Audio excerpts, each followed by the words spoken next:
انت عاوز ايه بالظبط يا نوح؟ عاوزني اخلص لك على تجار السوق كلهم عشان ترتاح؟ انا يوم ما احب اعمل كده لا حاجه اخد رايك ولا حاجه اطلب منك مساعده. انا حبيت بس اعرفك الكلاب اللي انت دخلتيهم السوق عملوا ايه وافهمك اللي حصل معايا. انا مقدره الحاله اللي انت فيها، بس انت ما عندكش دليل واحد ضد اي حد.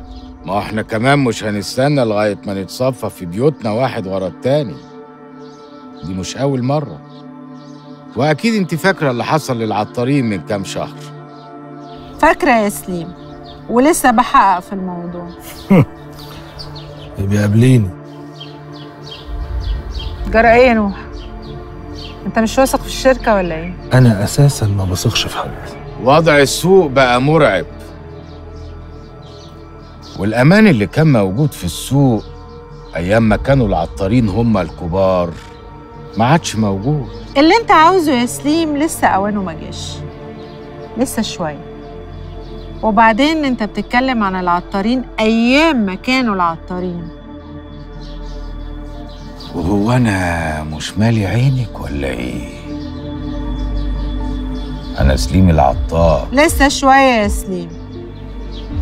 وانت يا نوح اهدى شويه، على الاقل لغايه ما نخلص العمليات اللي في ايدينا. نعم اهدى.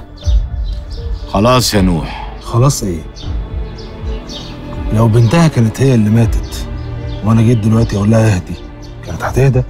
بقول لك ايه، انا هاخد حقي غصب عن الشركه وعن التجاره كلها، وهعرف اخد حقي كويس قوي حتى لو كان منك انت شخصيا.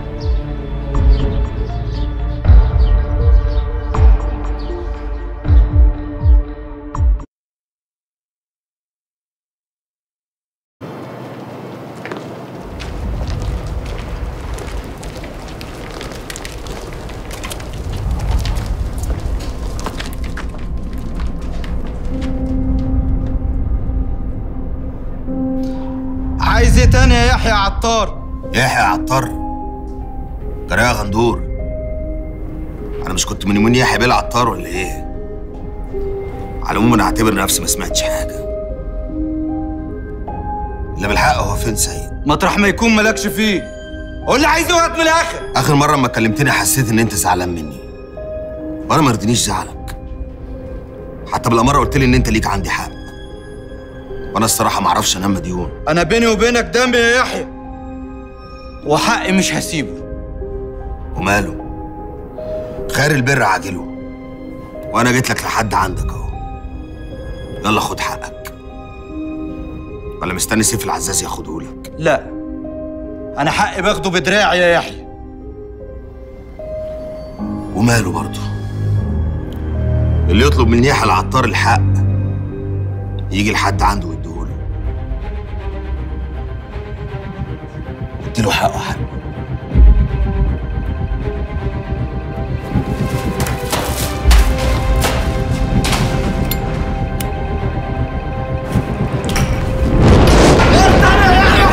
مش هسيبك يا يحيى، مش هسيبك يا يحيى، هاي مش هسيبه يا يحيى.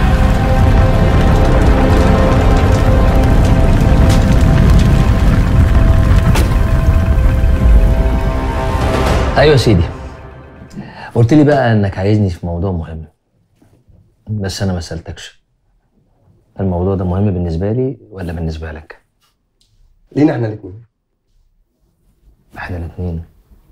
وماله؟ انا طول عمري بحب المركب اللي انا فيها تفضل ماشيه، عشان انا كمان افضل ماشي. وبصراحه ما قدرتش اسكت اكتر من كده، عشان كده جيت لك. مقدمه مش بطاله، كمل. انا بقالي كام شهر بحذر عبد الحميد بيه من سياسات ادارته للمجموعه، لاني كنت عارف ومتاكد ان هي هتنهار، بس للاسف هو ما سمعنيش.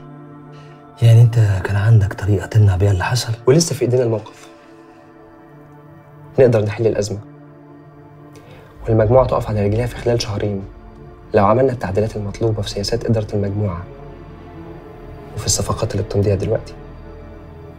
مش كده وبس، انا كمان عندي خطه تخلي المجموعه ترجع تنافس في الاسواق العربيه زي ما كانت ايام زين العطار. خريج ايه؟ انا خريج تجاره، بس كمان دارس اداره مشروعات وعامل ماجستير فيها. واضح جدا. انا جاي لحضرتك النهارده عشان تقنع عبد الحميد بيه انه يقوم بالتعديلات المطلوبه عشان المجموعه تقف على رجليها من تاني.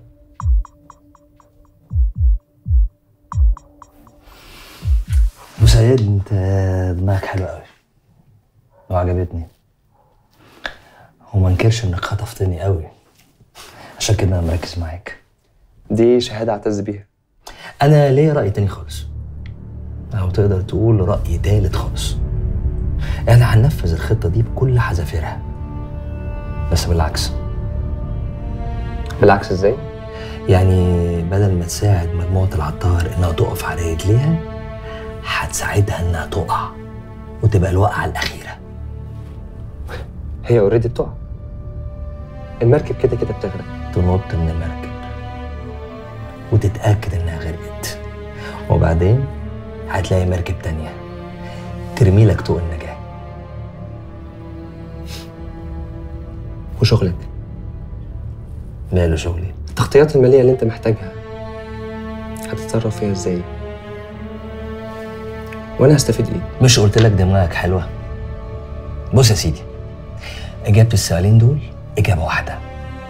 انا بعرض عليك منصب المدير المالي لمجموعه سيف العزازي، وكده انت هتستفيد من المنصب والفرصه، وانا هستفيد بكل الخطط بتاعتك دي في مجموعتي انا، وكده يبقى زيتنا في دقيقنا. وانا موافق، بس في شرط واحد عشان الكلام ده كله يتم.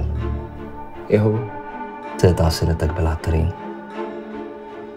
تمام، من بكره هقدم استقالتي لعبد الحميد، وكل متعلقاتي في المجموعه هسلمها. انا مش بتكلم عن عبد الحميد، انا بتكلم عن بنت زين مراتك ياسمين. الشرط الوحيد انك تبقى معايا تطلقها. بس يا مولانا، هي دي حكايتي كلها. يا ولدي، دي ولا الحوا دي؟ وانت هتعمل ايه دلوقتي؟ مش عارف والله، بس يعني هفضل ادور عليها لحد ما اوصل لها. انت ممكن تيجي معانا؟ قصدي يعني ان احنا دايرين نلف وقدامنا ليالي كتير هنحيها، وانت اللي علمتنا يابا نساعد الغرباء في طريقهم، الجدع غريب. يعني بصراحه لو جيت معاكوا ده هيسهل عليا كتير، بس اللي هيبقى فيها مشاكل. مشاكل ايه يا ولدي؟ مفيش مشاكل، انا كده كنت هقول لك، بس هي راويه بنتي يعني سباقه بالخير، طريقك بيجي طريقنا. انا مش عارف اشكركم ازاي. عليه ربنا يرزقك ساعة اللقاء.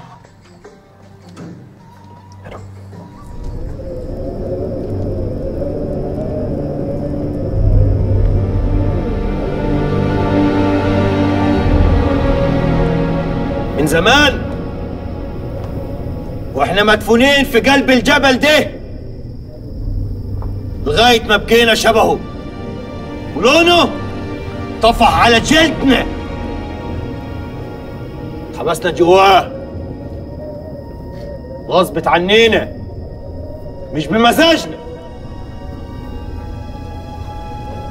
اللي حكم علينا حكمه هو اللي بيده الحكم. طردنا من ديارنا، شردنا، وبقينا زي الملعونين. بس خلاص جا اليوم يا رجاله، جا اليوم اللي كل واحد فيكم لازم يعرف ان الحكم ده باطل، الحكم ده ظالم، وتشريدتنا دي وتوهتنا في الارض دي لازم يدفعوا ثمنها غالي، وغالي قوي، هم وكل اللي هيوقف قدامنا. الوعد اللي وعده لنا سيف بيه هيخلينا نحط يدنا على الدار ونبقى فيها على طول، قابل ان احنا نحمي له بضاعته. وسيبنا ليه في الدار دي عشان اداها لنا يا كبير؟ ليه المصلحة؟ والمصلحة تحكم، والحظ رماها في حجر، وانا مش هقول لا. خلاص يا رجالة، خلاص عهد الجبل ولا هنسيب الجبل ومش هناخد منيه غير قلبه الصواد، وضاره هنرجع له زي ما طلعنا منها مكسورين، هنرجع النهر ذا منصورين. يلا رجاله، يلا.